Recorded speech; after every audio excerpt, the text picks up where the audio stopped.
நம்முடைய வாழ்க்கையில் தெரிந்தோ தெரியாமலோ செய்த பாவங்கள் ஒரு பெரிய மலை போல நம் மனதை அழுத்திக் கொண்டிருக்கிறதா? சில நேரங்களில் நம் பாவங்கள் கடல் நுரையின் அளவை எட்டிவிட்டதோ என்று இதயம் பாரமாகி விடுகிறதா? இந்த பாவச் சுமையிலிருந்து விடுபட்டு ஒரு புதிய தூய்மையான தொடக்கத்தை நம் வாழ்வில் ஏற்படுத்த மாட்டோமா என்று ஏங்குகிறீர்களா? ஆம் என்றால் இந்த வீடியோ உங்களுக்கானதுதான். ஏனென்றால் இஸ்லாமிய ஆண்டின் முதல் மாதமான இந்த புனிதமிக்க முஹர்ரம் மாதத்தின் அருள் நிறைந்த நாட்களில் நம்முடைய பாவங்கள் மன்னிக்கப்பட ஒரு மிக சக்தி வாய்ந்த ஆனால் மிக எளிமையான திக்ர் ஒன்று இருக்கிறது.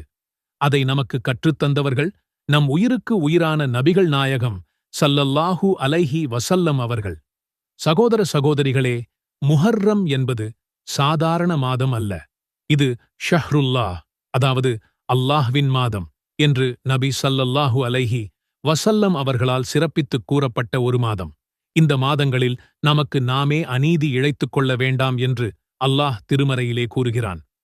இதன் பொருள், இந்த மாதங்களில் செய்யும் நன்மைகளுக்கு அதிக நற்கூலியும் பாவங்களுக்கு அதிக தண்டனையும் உண்டு என்பதை நாம் உணர வேண்டும்.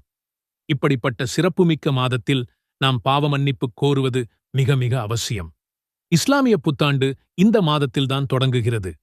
ஒரு புதிய ஆண்டை ஆரம்பிக்கும்போது கடந்த கால தவறுகளுக்காக அல்லாஹ்விடம் கையேந்தி அழுது பாவமன்னிப்பு கோரி ஒரு தூய்மையான உள்ளத்தோடு இந்த ஆண்டைத் தொடங்குவது எவ்வளவு அழகான ஒரு விஷயம்.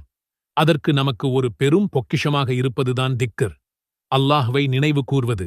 அல்லாஹ்வை நினைவு கூர்வதை விட இதயத்திற்கு இதமான, ஆன்மாவுக்கு அமைதி தரும் ஒரு செயல் வேறு இருக்க முடியுமா? நிச்சயமாக இல்லை. அப்படியானால் கடல் நுரையளவு பாவங்கள் இருந்தாலும் அவற்றை மன்னித்துத் தரக்கூடிய அந்த அற்புதம் வாய்ந்த திக்ர் எது? வாருங்கள், அதைப் பற்றி விரிவாகப் பார்ப்போம். நபி ஸல்லல்லாஹு அலைஹி வஸல்லம் அவர்கள் கூறினார்கள், யார் ஒரு நாளில் 100 முறை சுப்ஹானல்லாஹி வ பிஹம்திஹ் என்று சொல்கிறாரோ அவருடைய பாவங்கள் கடலின் நுரை அளவுக்கு இருந்தாலும் மன்னிக்கப்படுகின்றன. இந்த ஹதீஸ் புகாரி மற்றும் முஸ்லிம் பதிவு செய்யப்பட்டுள்ளது. சிந்தித்துப் பாருங்கள் சகோதரர்களே, எவ்வளவு எளிமையான ஒரு திக்ர், எவ்வளவு மகத்தான ஒரு வாக்குறுதி. இஸ்லாமிய அறிஞர்கள் இந்த ஹதீஸை விளக்கும்போது இது குறிப்பாக நமது அன்றாட வாழ்வில் ஏற்படும் சிறு சிறு பாவங்களை அழிப்பதாக கூறுகிறார்கள். அப்படியானால் பெரும் பாவங்களுக்கு என்ன செய்வது என்று நீங்கள் கேட்கலாம். கவலைப்படாதீர்கள். இந்த திக்ர் பெரும் பாவங்களுக்குரிய உண்மையான பாவமன்னிப்பு கோருதலுக்கு நம்முடைய இதயத்தை திறந்து விடுகிறது, நம்மை தயார்படுத்துகிறது. இது அல்லாஹ்விடம் முழுமையாக சரணடைவதற்கான முதல் படி. சுப்ஹானல்லாஹி வ பிஹம்திஹ். அல்லாஹ் தூயவன். அவன் எல்லா குறைகளிலிருந்தும் பலவீனங்களிலிருந்தும் நீங்கியவன். அவன் பூரணமானவன், பரிசுத்தமானவன். மேலும் அவனது புகழைக் கொண்டு நான் அவனைத் துதிக்கின்றேன்.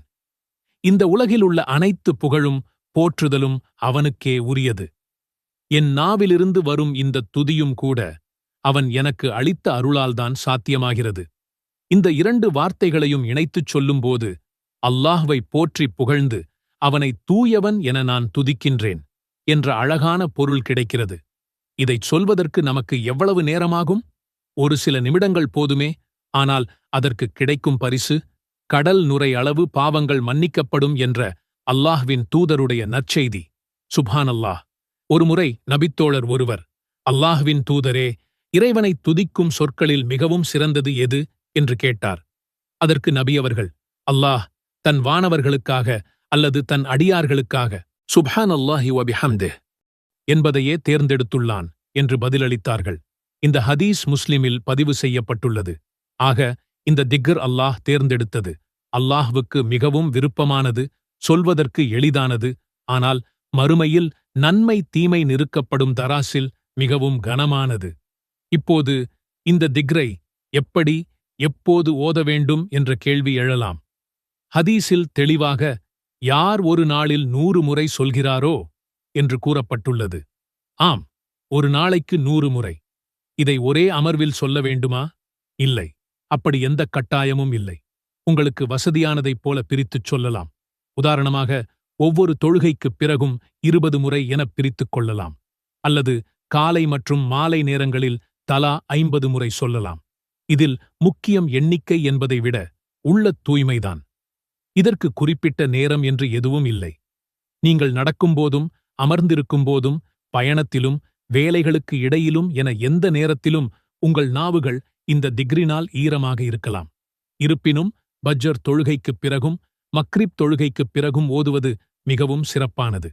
நபி ஸல்லல்லாஹு அலைஹி வஸல்லம் அவர்கள் கூறினார்கள், யார் காலையிலும் மாலையிலும் 100 முறை சுப்ஹானல்லாஹி வபிஹம்திஹி என்று சொல்கிறாரோ அவர் கொண்டு வந்த நன்மையை விடச் சிறந்ததை மறுமை நாளில் வேறு எவரும் கொண்டு வருவதில்லை, அவரை விட அதிகமாகச் சொன்னவரைத் தவிர. ஆகவே இந்த திக்ரை நம்முடைய அன்றாட வழக்கத்தின் ஒரு பகுதியாக ஆக்கிக் கொள்ள முயற்சிப்போம். குறிப்பாக இந்த புனித முஹர்ரம் மாதத்தில், ஒரு புதிய இஸ்லாமிய ஆண்டின் தொடக்கத்தில் நாம் அனைவரும் ஒரு உறுதிமொழி எடுத்துக்கொள்வோம். கடந்த கால தவறுகளுக்காக அல்லாஹ்விடம் அழுது மன்றாடி பாவ மன்னிப்பு செய்து இனி வரும் நாட்களில் இந்த அற்புதமான திக்ரை தினமும் 100 முறை ஓதத் தொடங்குவோம் என்று உறுதியேற்போம். இந்த முஹர்ரம் மாதம் அந்த நல்ல பழக்கத்தை ஆரம்பித்து வைப்பதற்கான ஒரு மிகச் சிறந்த தருணம்.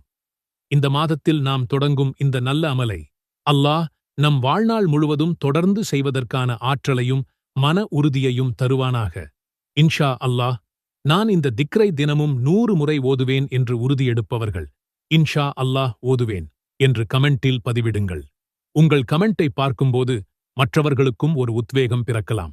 அல்லாஹும்ம ஸல்லி அலா முஹம்மதின் நபியில் உம்மி வஅலா ஆலிஹி வஸல்லிம் தஸ்லீமன். அல்லாஹ்வே, உம்மி நபியான முஹம்மத் ஸல்லல்லாஹு அலைஹி வஸல்லம் அவர்கள் மீதும் அவர் குடும்பத்தினர் மீதும் உனது அருளைப் பொழிவாயாக. அவர்களுக்கு முழுமையான சாந்தியையும் சமாதானத்தையும் வழங்குவாயாக.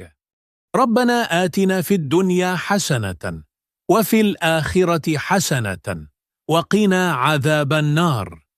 துஆவின் பொருள், எங்களின் இறைவா, இம்மையிலும் நல்லதைத் தருவாயாக, மறுமையிலும் நல்லதைத் தருவாயாக, மேலும் நரக வேதனையிலிருந்து காப்பாற்றுவாயாக.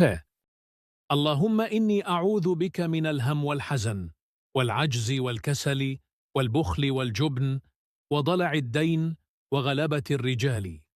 துஆவின் பொருள், இறைவா, வருங்காலத்தைப் பற்றிய கவலையிலிருந்தும் நடந்து முடிந்துவிட்டவை பற்றிய துக்கத்திலிருந்தும் இயலாமையிலிருந்தும் சோம்பலிலிருந்தும் கஞ்சத்தனத்திலிருந்தும் கோழைத்தனத்திலிருந்தும் கடன் சுமையிலிருந்தும் பிற மனிதர்களின் அடக்குமுறைகளிலிருந்தும் நான் உன்னிடம் பாதுகாப்பு கோருகிறேன். இந்த துஆவை கத்துக்கிட்ட அபூ உமாமா என்ன சொன்னார் தெரியுமா?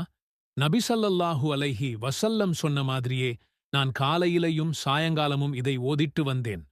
அல்லாஹ் என் கவலை எல்லாத்தையும் காலி பண்ணிட்டான், என் கடன் எல்லாத்தையும் அடைக்க ஒரு சூப்பரான வழியையும் காட்டிட்டான். சுபஹானல்லாஹ். இது என்ன மாதிரியான ஒரு பவர்ஃபுல் துஆ! நண்பர்களே, கஷ்டங்கள் நம்மள வீக் ஆக்குறதுக்கு வரல, நம்மள ஸ்ட்ராங் ஆக்குறதுக்கு தான் வருது. நாம யாருகிட்ட கேட்கணுமோ அந்த ஒட்டுமொத்த பிரபஞ்சத்தோட ஓனர் கிட்ட டைரக்டா கேட்கிற ஒரு சான்ஸை இந்த கஷ்டங்கள் கொடுக்குது. நாம இன்னைக்கு கத்துக்கிட்ட இந்த துஆ சும்மா வார்த்தைகள் கிடையாது. இது ஒரு வெப்பன். உங்க கவலை, கடன், துக்கத்துக்கு எதிரான ஒரு ஸ்பிரிச்சுவல் வெப்பன். இத ஜூமாவோட அந்த கோல்டன் ஹவர்ல முழு நம்பிக்கையோட யூஸ் பண்ணுங்க. உங்க டெய்லி லைஃப்ல ஒரு பகுதியா மாத்திக்கோங்க. கண்டிப்பா அல்லாஹ் உங்க கவலைகளை சந்தோஷமா மாத்துவான். உங்க கடனை அடைக்க அவனே வழிகாட்டுவான். உங்க வாழ்க்கையில நிம்மதியும் வெற்றியும் நிரம்பி வழியும்.